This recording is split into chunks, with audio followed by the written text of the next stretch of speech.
ಸುಂದರವಾದ ದೃಶ್ಯ, ಬೆಟ್ಟ ಗುಡ್ಡಗಳು, ತೆಂಗಿನ ಮರಗಳು, ಸುತ್ತಲೂ ಎಲ್ಲಿ ನೋಡಿದ್ರು ನಿಮ್ಗೆ ನೈಸರ್ಗಿಕವಾದ ವಾತಾವರಣ ನೋಡಕ್ ಸಿಗುತ್ತೆ. ಹೆಲೋ ಎವ್ರಿವಾನ್, ಸ್ನೇಹಿತರೆ, ನಾನ್ ಬಂದಿರೋದು ಕನಕಪುರದಲ್ಲಿ ಇರೋಂತ ಫಾರ್ಮ್ ಹೌಸ್ಗೆ. ನಮ್ ಆತ್ಮೀಯದವರೊಬ್ರು ಊರಬ್ಬ ಅಂತ ನಮ್ಗೆ ಇನ್ವೈಟ್ ಮಾಡಿದ್ದಾರೆ.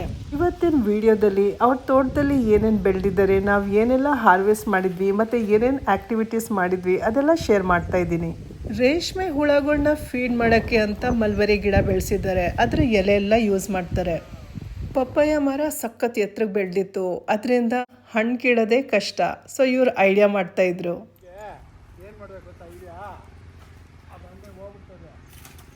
ನಿಮಗೋಸ್ಕರ ಉಳ್ಕೊಂಡಿದ್ದೆ ನೋಡಿ. ಕಲರ್ ಬರಬೇಕಿದು. ಬರುತ್ತೆ, ರೆಡ್ ಫುಲ್ ರೆಡ್ ಆಗುತ್ತೆ. ಬೆಳೆಸಿದೀವಿ, ಕಾಯಿ ಬಿಡಬೇಕು. ನೋಡಿ ಇಲ್ಲಿದೆ ಮೇಡಮ್, ರೆಡ್ ಇಲ್ಲೊಂದಿದೆ ನೋಡಿ. ನೋಡಿ ಇಲ್ಲಿ ಬಂದಿದೆ. ಈಗ ಕಟ್ಟಿಂಗ್ ಬರ್ಲಿ ಕಲರ್ ಬರ್ಲಿ. ಹೂ ಬಿಡ್ತಾ ಇದೆಯಲ್ಲ ಇಲ್ಲಿ. ಹಾ, ನಮ್ಮನೆ ಬೆಳೆಸಿದೀವಿ. ಅದು ಹೋಗಿದ್ವಲ್ಲ ಜಿಕೆ ಅಲ್ಲಿಂದ ತಂದಿದ್ದೀವಿ. ಚೆರ್ರಿ ಗಿಡ ತುಂಬಾ ಹೂಗಳು. ಇಲ್ಲೂ ಇದೆ, ಪಟ್ಟೆ ಹೊಡೆದಿರೋದ್ರಿ. ಪಟ್ಟೆ ಹೊಡೆದಿರೋದು ಇದೆ. ಎಲ್ಲ ಕಿಲ್ಕೊಬಿಡಿ, ಎಲ್ಲ ತಗೊಂಡೋಗಿ ಹಿಂಗೆ ಬಿಟ್ಬಿಡ್ತಾರೆ.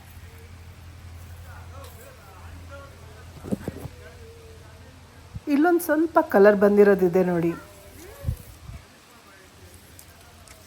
ಇನ್ನೂ ಸ್ವಲ್ಪ ಕಲರ್ ಬರಬೇಕಿತ್ತು. ಟೇಸ್ಟ್ ಮಾಡಿದೆ, ತುಂಬ ಸ್ವೀಟ್ ಅಲ್ಲ, ಬಟ್ ಚೆನ್ನಾಗಿತ್ತು. ಕೀಳಿ ಅಣ್ಣ.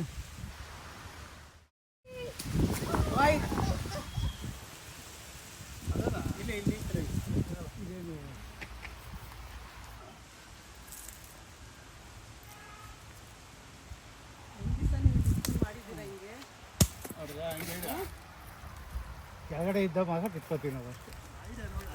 ಸಾಕು ಬಿಡಿ. ನೋಡಿ ಅಲ್ಲ, ಇನ್ನು ಯಾವ್ದಾರ ಪಟ್ಟೆ ಬರ್ತದೆ, ಕಿತ್ಕೊಬಿಡ್ಲಿ. ಇದು ಬಟರ್ ಫ್ರೂಟ್ ಅಣ್ಣ. ಸುಂದರವಾದ ಹೂಗಳು ಅರಳಿದೆ ನೋಡಿ. ಇದು ಯಾವ ತರ ಹೂ, ಗಿಡದ ಹೆಸರು ಏನಂತ ನೀವು ಕಮೆಂಟ್ ಮಾಡಿ ಹೇಳಬೇಕು. ಇಲ್ಲಿ ಸುಮಾರು ಸಲ ನೀರಿನ ಕೊರತೆ ಆಗ್ಬಿಡುತ್ತೆ. ಡ್ರಿಪ್ ಸಿಸ್ಟಮ್ ಇದೆ, ಆದ್ರೂ ಕೆಲವೊಂದ್ಸಲ ಗಿಡಗಳು ಒಣಗೋಗುತ್ತೆ. ಕರಿಬೇವು ಮರ. ಇದು ಎಕ್ಸಿಬಿಷನ್ ತಂದಿದ್ವಲ್ಲ ಜಿಕೆ ವಿಕೆಲ್ ನಿಮ್ಮ ಜೊತೆ, ನಲ್ಲಿಕಾಯಿ ಗಿಡ ಇದು. ಹತ್ತಿ ಗಿಡ ನೋಡಿ ಏನ್ ಚೆನ್ನಾಗಿ ಬೆಳೆದಿದೆ. ಹೂಗಳು ಎಷ್ಟು ಸುಂದರವಾಗಿದೆ, ಹೂಗಳೇ ಚಂದ. ಮರದಲ್ಲಿ ಮೊಗ್ಗು, ಹೂ ಎಲ್ಲ ಕಾಣಿಸ್ತಾ ಇದೆ. ಹತ್ತಿ ಏನಾದ್ರೂ ಇದೆಯಾ ಅಂತ ಗಿಡ ತುಂಬಾ ಹುಡುಕ್ತೆ. ಒಂದ್ ಕಡೆ ಕಾಣಿಸ್ಕೋತು, ಇಲ್ಲಿದೆ ನೋಡಿ. ಪ್ಯೂರ್ ಕಾಟನ್ ಇದು. ಈ ತರದ್ ಹತ್ತಿನ ನಾನು ದೇವ್ರ ಬತ್ತಿ ಮಾಡಕ್ ಯೂಸ್ ಮಾಡೋದ್ ನೋಡಿದ್ದೀನಿ. ನನ್ನ ಮೈಂಡಲ್ಲಿ ಏನಿತ್ತು ಗೊತ್ತಾ, ಹಕ್ಕಿಗಳಿಗೆ ಇದರಿಂದ ಗೂಡು ಕಟ್ಟಕ್ಕೆ ಎಷ್ಟು ಅನುಕೂಲ ಆಗತ್ತೆ ಅಂತ. ನಮ್ಮ ತಾರಸಿ ತೋಟದಲ್ಲಿ ಗಿಡಗಳಿಗೆ ಸಪೋರ್ಟ್ ಕೊಡಕ್ಕೆ ಅಂತ ಕಾಟನ್ ದಾರ, ಥಿಕ್ಕಾಗಿರೋ ಕಾಟನ್ ದಾರ ಕಟ್ಟಿರ್ತೀವಿ. ಅದನ್ನೆಲ್ಲ ಎಳ್ಕೊಂಡು ಹೋಗುತ್ತೆ. ಎಲ್ಲಿದೆ?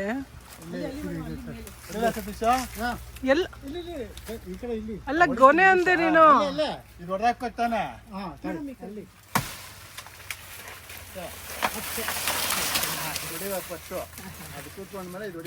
ಬಾಹುಬಲಿ ಇಲ್ಲಿ ನೋಡು.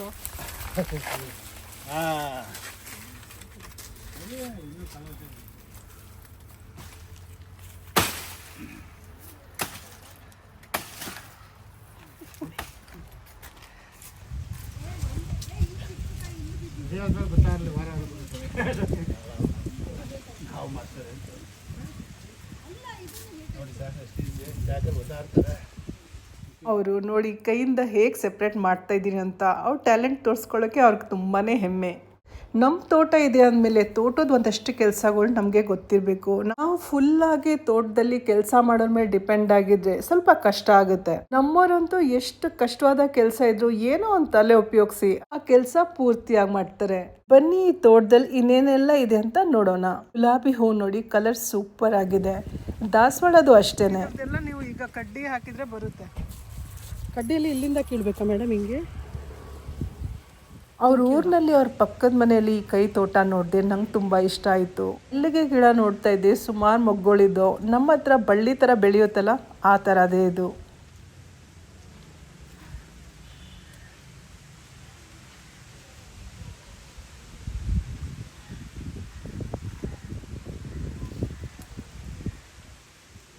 ಊರಿನಲ್ಲಿ ಸುಮಾರು ಹೊತ್ತಿದ್ದು ಊಟ ಎಲ್ಲ ಮುಗಿಸ್ಕೊಂಡು ಮತ್ತೆ ಮನೆ ಕಡೆ ಹೊಟ್ವಿ. ಆನ್ ದ ವೇ ನಮಗೆ ಒಳ್ಳೆ ನರ್ಸರಿ ಕಾಣಿಸ್ತು. ನಾನು ನಮ್ಮೂರಿಗೆ ಬನ್ನಿ ನರ್ಸರಿ ನೋಡೋಣ, ಯಾವುದೇ ಗಿಡ ಪರ್ಚೇಸ್ ಮಾಡಲ್ಲ, ಸುಮ್ಮನೆ ನೋಡೋಕೇನಂತೆ, ಕಣ್ಗಳಿಗೆ ಹಬ್ಬ ಇರುತ್ತೆ ಅಂತ ಕರ್ಕೊಂಬಂದೆ. ರೋಡ್ ಸೈಡ್ ನರ್ಸರಿನೇ, ಇಲ್ಲಿ ನೋಡೋಣ ರೇಟ್ ಹೇಗಿದೆ, ಎಷ್ಟು ಕೊಡ್ತಾರೆ, ಬಾರ್ಗೇನ್ ಮಾಡ್ಬೋದಾ, ಇದೆಲ್ಲ ಮನಸ್ಸಲ್ಲಿತ್ತು. ನನಗಂತೂ ನರ್ಸರಿಲಿ ಎಂಟರ್ ಆಗ್ತಾ ಇದ್ದಂಗೆ ಒಂದು ಗಿಡ ತುಂಬ ಇಷ್ಟ ಆಗೋಯ್ತು. ಈ ಜಾಗದಲ್ಲಿ ಒಂದೆರಡು ವೆರೈಟಿನೇ ಕಾಣಿಸಿದ್ದು, ಅದು 1000, 1500 ಅಂತ ಹೇಳ್ತಾ ಇದ್ರು.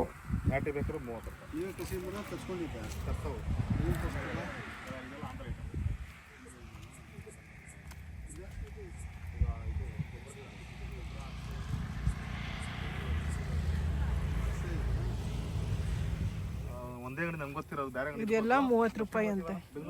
ಅಗಸೆ ನುಗ್ಗೆ ಎರಡು ಸೇಮ್ ರೇಟಾ? ರೇಟ್ ಕರೆಕ್ಟಾಗಿ ಹಾಕೊಳಪ್ಪ, ನಾವೆಲ್ಲ ತೋಟ ಸುತ್ತಾಡಿದ್ದೀವಿ.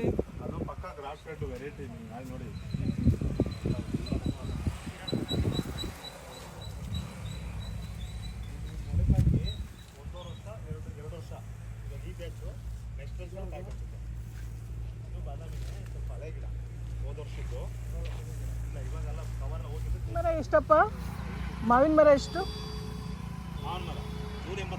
180. ಕಾಯಿ ಬಿಟ್ಟಿರೋದು ಸೋತಾಪುರಿ ಇದೆ, ಇದು ಮಲ್ಗೋಬ ಮತ್ತೆ ಬಾಗನಪಲ್ಲಿ ಕಾಯಿ ಬರುತ್ತೆ. ಇವಾಗ ಕಾಯಿ ಕಚ್ಚಿದೆ, ಬಟ್ ನೀವು ನೆಲಕ್ಕೆ ಹಾಕಿದ್ಮೇಲೆ 1 ವರ್ಷ ತಗೊಳುತ್ತೆ, ಆಮೇಲೆ ನೆಕ್ಸ್ಟ್ ಬರುತ್ತೆ. ಎಷ್ಟು 250 ಎಷ್ಟು ಒಂದೇ ಇದು. ಆ ಕಡೆ ಇರೋದೇನೋ 1000. ಚೆನ್ನಾಗಿದೆ ಆ್ಯಕ್ಚುಲಿ. 250 ರೂಪಿ, ಬಟ್ 100 ರೂಪಿಗೆ ಅಂದರೆ ಹೂವು ಇಲ್ಲ ನೋಡಿ. ಇದೇ ಕೊಡ್ಲಾ, ಇದು ಇದೇ ಹೂವು ಬಿಡುತ್ತಾ? ಹಾಂ, ಸೇಮ್ ಹೂವು ಬರುತ್ತೆ. ಹೂವು ಇರೋದು ಅದ್ರೊಳಗೆ ಒಂದೇ ಕಡ್ಡಿ ಐತೆ. ಹೂವು ಬಿಡುತ್ತೆ ಎಲ್ಲ. ಇದಂದ್ರೆ ನೆಕ್ಸ್ಟ್ ನಾವೇ ರೆಡಿ ಮಾಡಿ ಅವಾಗ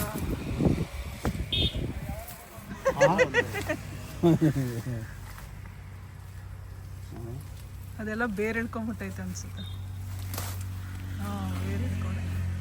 ಬೇರೆ ದೊಡ್ಡದವ್ರು ತುಂಬ ಮಡಗಿರೋದು. ದೊಡ್ಡದವ್ರು ತುಂಬಿಟ್ರೆ 500 ರೂಪಾಯಿ. ಒಂದೊಂದು ಗಿಡಕ್ಕೆ 200 ರೂಪಾಯಿ ಕೊಟ್ಟು ನಾನು ನನ್ನ ಫ್ರೆಂಡ್ ಖರೀದಿ ಮಾಡಿದ್ವಿ. ಸಿಟಿಲಿ ಇನ್ನೂ ರೇಟ್ ಕಮ್ಮಿ, ಇಲ್ಲಿ ಸ್ವಲ್ಪ ಜಾಸ್ತಿನೇ. ಸಣ್ಣ ಗಿಡ ಒಂದು ಕೊಡಿ, ನಿಮಗೆ ಜಾಸ್ತಿ ರೇಟ್ ಬೀಳಲ್ಲ ಅಂತ ಇದೊಂದು ತಗೊಂಡೆ. ನನ್ನ ಫ್ರೆಂಡ್ ಕರ್ಬೇ ಹೂವಿನ ಗಿಡ ತಗೊಂಡ್ಲು. ಇದು ನನಗೆ ತುಂಬ ಇಷ್ಟ. ಹೂ ಬರುತ್ತಲ್ವಾ orange colour? Thank you. Video ಇಷ್ಟ ಆಗಿದ್ರಲ್ಲಿ ಒಂದು ಲೈಕ್ ಮಾಡಿ. ಮತ್ತೆ ಸಿಗೋಣ ಇನ್ನೊಂದು ಒಳ್ಳೆ ವಿಡಿಯೋ ಜೊತೆ. ಅಲ್ಲಿವರೆಗೂ ಧನ್ಯವಾದಗಳು. Thank you. ನಮಸ್ಕಾರ.